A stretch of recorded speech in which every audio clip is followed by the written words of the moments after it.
Mr. Chairman and members of the committee, my name is David Duke, and I am the Chief of Police for the City of Moscow. The Moscow Police Department provides contracted law enforcement services to the University of Idaho and has served the university in this manner since 1966. The Moscow Police Department is fully accredited by the Idaho Chiefs of Police Association, and we provide professional community policing to university students, faculty, and staff. I speak this morning to express my concerns with House Bill 222. As this legislation passed the House, the supporters mostly focused on those who would legally possess weapons on campus through a concealed weapons permit, with little focus on open carry implications.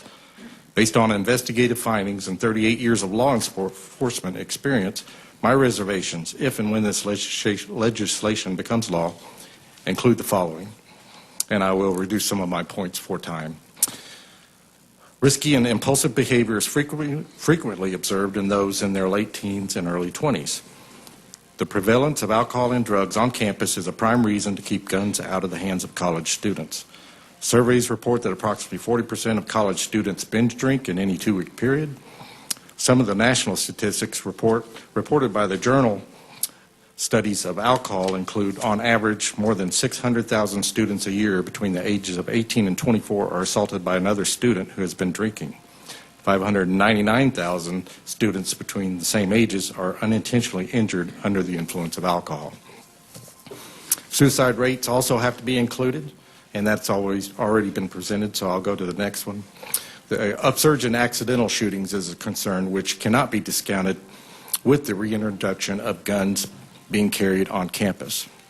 An accidental discharge at the University of Idaho on campus was an influencing factor of strict enforcement of the no-gun policy adopted by the University of Idaho in 1974. Officer safety is of utmost concern, and the main reason I stand before you now, if college students are allowed to possess and carry within the college campus environment. The proposed legislation allows both concealed and open carry on campus. Since the age limit on concealed is 21, those under 21 will have no other legal choice but to open carry. Idaho Code only focuses and addresses carrying a concealed weapon while under the influence. There is no lawful remedy or control of an individual who is under the influence of alcohol in possession of a weapon which is not concealed, that is, open carry. The current legislation allows both open and concealed carry at sporting events also. Having numerous weapons in a competitive and volatile sporting environment is exceedingly dangerous. Our department assigns officers for safety and security at major sporting events on campus. We routinely respond to fights in and around the Kibbe Dome during these events.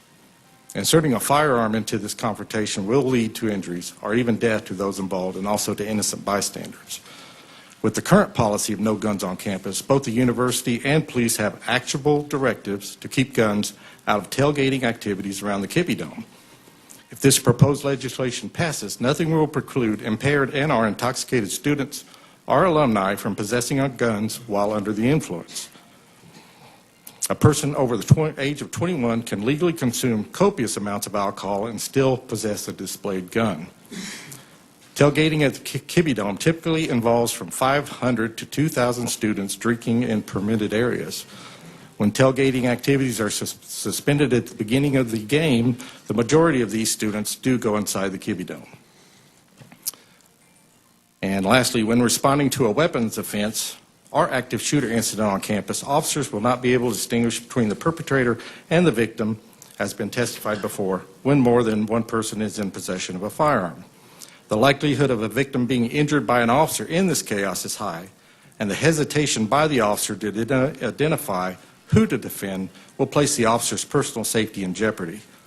The death of Moscow officer Lee Newville in 2007 emphasizes this point.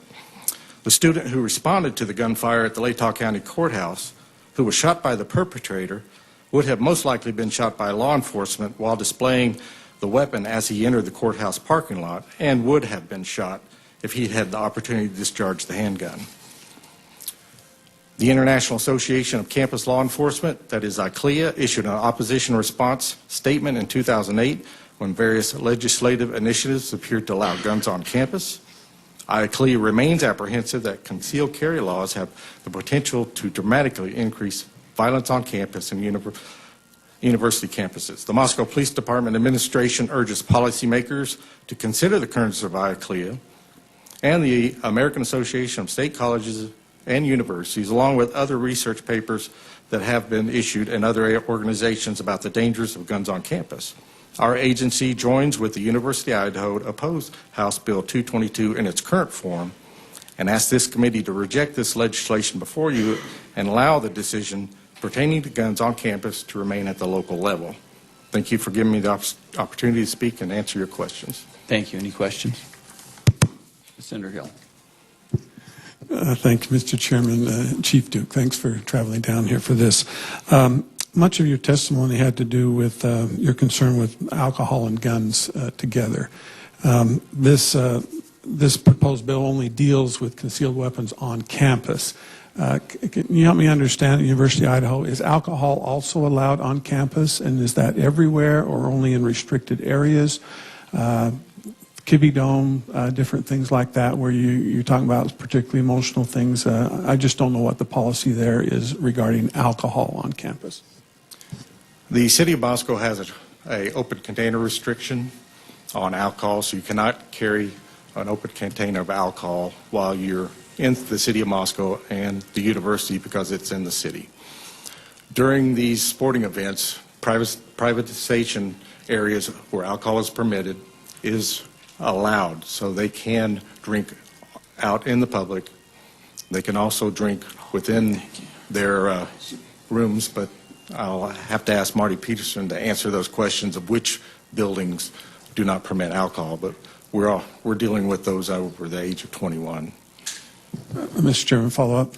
Go ahead. Chief Duke, I kind of understand, but just help me a little bit more. Are there any places on the University of Idaho campus where the consumption of alcohol is allowed, whether Yes. that's run privately or publicly or any other way? Yes. Mr. Chairman, Senator Hill, we do issue catering permits almost weekly to allow areas within the university to provide alcohol on campus. Thank you very much. Great. Thank you.